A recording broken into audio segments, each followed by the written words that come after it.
Hi hello viewers welcome to the channel. నేను మీ శమంతకమణి. పిల్లల evening fruits recipe short వీడియోలో ఈరోజు కర్బూజా పండు జ్యూస్ని ఇస్తున్నాను. 1/2 కేజీ తూకంతో ఉన్న కర్బూజానైతే తీసుకున్నాను. కర్బూజా బాగా పండైన వాటిని తీసుకోవాల్సి ఉంటుంది. కొందరికి పండైనవి ఎలా ఉంటాయో తెలియదు, ఎలా ఎంచుకోవాలో తెలియని వాళ్ళ కోసం ఒక చిన్న సలహా ఏంటంటే, గ్రీన్ కలర్లో ఉంటే ఫుల్గా పచ్చిగా ఉంటాయి అని అర్థం. ఇక్కడ ఉన్న పండు కలర్ చూడొచ్చు, గోధుమ రంగులో ఉంది కదా. ఇలా రంగులో ఉండి తొటిమ దగ్గర ప్రెస్ చేస్తే సాఫ్ట్గా ఉండాలి. అలా ఉంటే పండయ్యాయి అని అర్థం. ఇక ఇప్పుడు కర్బూజా పండు జ్యూస్ కోసం పండుని మధ్యలోకి కట్ చేసి అందులో ఉన్న విత్తనాలన్నిటినీ స్పూన్తో నిదానంగా తీసేయండి. ఒకప్పుడు అయితే ఈ విత్తనాలని కూడా వేస్ట్ చేసేవారు కాదు.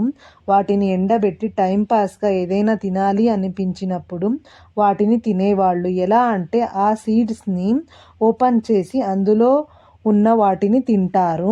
ఇప్పుడైతే ఎవరు తింటారో ఏమో తెలియదు. సీడ్స్ని సపరేట్ చేసుకున్న తరువాత పండులో ఉన్న పల్ప్నంతా ఒక పెద్ద స్పూన్తో తీసుకోవాలి. బాగా పండైన ఈ పళ్ళ పల్ప్ని స్పూన్తో తీయడం చాలా బెటర్ అండ్ బెస్ట్ అనే చెప్పవచ్చు. తీసిన పల్ప్నంతా యాజ్ యూజువల్గా జ్యూసర్ జార్లోకి వేసుకుని 2½ స్పూన్ చక్కెర మరియు ఒక పెద్ద గ్లాస్లో నీళ్లు పోసి చాలా బాగా బ్లెండ్ చేసుకోండి.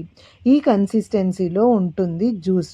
ఫైనల్లీ సర్వింగ్ గ్లాసెస్లోకి ట్రాన్స్ఫర్ చేసుకుని సర్వ్ చేసి ఎంజాయ్ చేయండి. మరొక షార్ట్ వీడియోలో మళ్ళీ కలుస్తాను. Have a good day.